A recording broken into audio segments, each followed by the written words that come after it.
Ya, Assalamualaikum warahmatullahi wabarakatuh. Perkenalkan nama saya Faisa, saya Ilham Celestion, narapidana 138 dari Prodi Kimia dari kelas C. Jadi kali ini saya akan membahas terkait struktur senyawa dari benzilamin untuk menguji kereaktivitasannya. Yang pertama kita akan uji dari struktur lebisnya. Jadi atom C sendiri itu memiliki nama untuk N7, H itu 1. Yang didapatkan aktivasi pada C itu 4, aktivasi pada N itu 5, aktivasi pada H itu 1. Nah, struktur levis yang kita gunakan itu menggunakan ikatan kovalen, yaitu ikatan yang gimana elektron itu digunakan secara bersama-sama dengan atom yang lain, sehingga didapatkan struktur levis yang seperti ini. Tapi untuk mengecek dari kestabilannya, itu kita uji dari untuk kita tinjau dari C, H, dan N. Untuk muatan formula sendiri, rumusnya itu jumlah elektron valensi dikurangi dikurangi setengah jumlah dari elektron yang berikatan, kemudian dikurangi dengan jumlah elektron bebas. Nah, sehingga didapatkan kita tinjau dari CHN itu 0 semua, sehingga muatan formal total itu 0, sehingga dapat disimpulkan bahwa struktur Lewis ini itu merupakan struktur Lewis yang stabil dan udah paling benar gitu. Kemudian orbital hibrida, bentuk orbital hibridanya itu kita tinjau dari bentuk ya SP atau SP2 atau SP3-nya. Jadi kita tinjau dari nomor atomnya sendiri, didapatkan 2S2 karena dia udah penuh, sehingga nanti untuk yang 2B2 karena dia itu belum penuh ya kan, dia belum penuh, sehingga nanti dia akan dari 2S itu dia akan berpromosi. Nah, dari sini dia udah ada 1 kosong slot gitu, sehingga nanti dia akan diisi dengan atom H, atom C, atau atom N, dan lain-lain. Sehingga nanti juga kita cari untuk N-nya sendiri, dapatkan seperti ini, sehingga nanti bisa diisi dengan atom H, atom C, dan lain-lain. Kemudian atom H sendiri karena dia satu elektron sehingga didapatkan satu, sehingga dia nanti akan berikatan dengan atom C atau atom N. Sehingga didapatkan di sini, ya di sini sp2, sp2, sp2, sp2, sp2, sp2, kemudian sp3, bahkan kemudian ini sp2, ss, ini S karena dia cuma berikatan dengan N.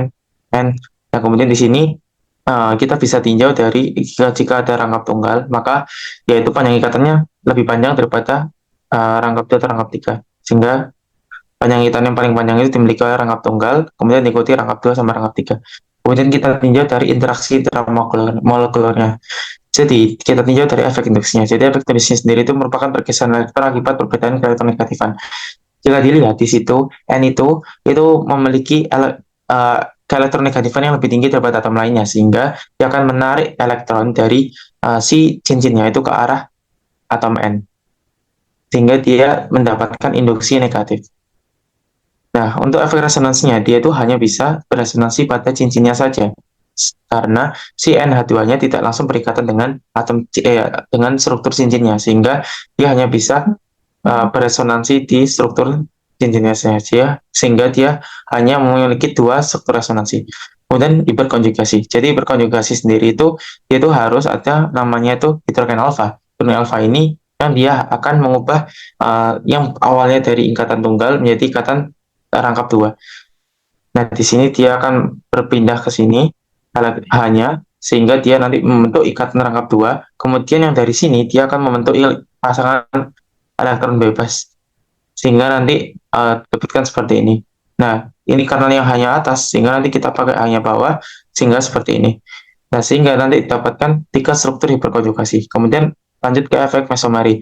Nah, efek mesomeri sendiri itu dilihat dari apakah struktur tersebut ada pasangan elektron bebas. Jika dilihat pada atom N, dia itu memiliki pasangan elektron bebas, sehingga didapatkan dia mesomerinya itu positif karena dia akan donor elektronnya ke si cincinnya. Nah, maka dari itu, jika hasil induksi negatifnya itu tadi ya hasil induksi negatif, terus dibandingkan dengan mesomeri positif pada atom N, maka condong dia itu lebih kuat di mesomeri positifnya, sehingga elektronnya condong menurunkan. Nah, oke, jadi untuk meninjau dari segi apakah senyawa tersebut asam atau basa, maka kita tinjau dari apakah dari struktur tersebut itu memiliki pasangan elektron bebas. Nah, kalau misalnya itu ada, maka itu basa karena dia itu akan menerima akan menerima proton dari senyawa lain. Nah, sehingga maka struktur senyawa benzelamin ini merupakan basa. Sesuai dengan Bronsted-Lowry, yaitu ketika asam, maka ia akan mendonorkan proton. Tapi kalau misalnya dia basa, itu akan menerima elektron atau ya menerima akseptor elektron. Nah, maka disimpulkan bahwa kalau misalnya dia basah, maka dia itu dari bensilamin ini, maka dia termasuk basah karena dia memiliki pasangan elektron bebas sehingga dapat menerima proton. Dari segi elektrofil dan nukleofilnya. Nah, di sini kalau misalnya lihat, nukleofil itu merupakan di mana suatu senyawa atau struktur yang dia itu memiliki elektron yang paling banyak. Sehingga kalau misalnya elektrofil itu dia itu yang miskin elektron atau yang paling sedikit elektronnya. Sehingga kalau misal dia itu memiliki elektron yang paling banyak karena dia yang paling elektronegatif juga. Makanya dia itu nukleofil. Kemudian di sini dia akan tertarik ke kanan ke N sehingga dia itu miskin elektron yaitu elektrofil. Kemudian di sini karena dia ada ikatan rangkap maka kepadatan elektronnya itu cenderung tinggi sehingga dia itu nukleofil. Nah, pada atom H sendiri kalau misal dicek di sini juga akan tertarik ke atom N karena dia lebih elektronegatif sehingga H ini termasuk elektrofil. Nah, mungkin cukup sekian dari saya. Terima kasih. Assalamualaikum warahmatullahi wabarakatuh.